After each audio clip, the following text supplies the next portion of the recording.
আসসালামু আলাইকুম। Rufus cooking হাউসে আপনাদের সকলকে জানাই স্বাগতম। আজকে আমি আপনাদেরকে দেখাবো কিভাবে দোকানের মতো করে দই তৈরি করতে হয়। তো চলুন দেরি না করে ভিডিওটি শুরু করা যাক।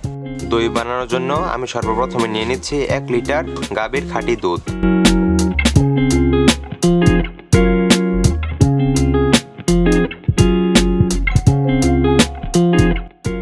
এখন এই দুধটা আমি চুলার আগুন মিডিয়াম রেখে জাল করে নিব।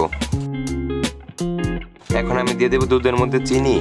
এখানে যারা যেরকম মিষ্টি খেতে পছন্দ করেন ওই অনুযায়ী চিনি দিয়ে দিবেন। এখন আমি 10 থেকে 15 মিনিট দুধটা জাল করে নিব, তার পাশাপাশি চামচের সাহায্যে নাড়তে থাকবো।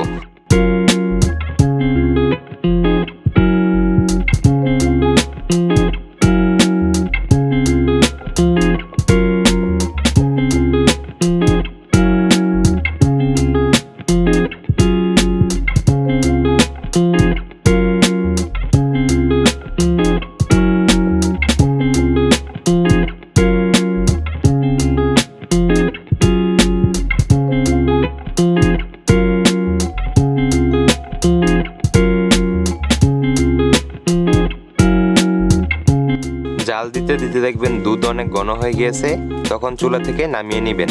চুলা থেকে নামানোর পর অনেকক্ষণ নাড়তে থাকবেন। যখন দেখবেন এরকম ফেনা আসছে আর দুধটা হালকা ঠান্ডা হয়ে আসছে, তখন হচ্ছে এটা দই বানানোর জন্য প্রস্তুত। দই পাতার জন্য আমি একটি মাটির হাঁড়ি নিয়েছি। আমি দোকান থেকে একটি দই সংগ্রহ করে নিয়েছি।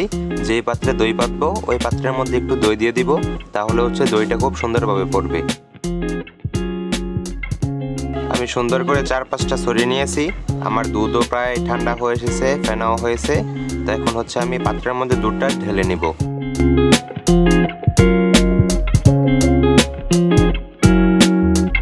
দইয়ের পাত্রটা যে জায়গায় রাখবেন অবশ্যই খেয়াল রাখবেন যাতে একটু নাড়াচাড়া না করে। এখন আমি একটা প্লেট দিয়ে ঢেকে দিব এবং হচ্ছে কম্বল বা কাঁথা দিয়ে ভালো করে ঢেকে রাখতে হবে। ফিরছি 15 ঘন্টা পর। তো আশা করি এতক্ষণ আমার দইটা হয়ে গিয়েছে। সুন্দর মতো একদম পারফেক্ট ভাবে আমার দইটা হয়েছে, দেখতেই পাচ্ছেন। এখন দইটা আরো সুন্দর ও মজাদার করার জন্য কিছুক্ষণের জন্য আমি ফ্রিজে রেখে দিব। দেখেন আমার দই সম্পূর্ণ প্রস্তুত। খুব সুন্দর দই হয়েছে দোকানের মতো। তো হচ্ছে এখন আমি এটা পরিবেশন করব।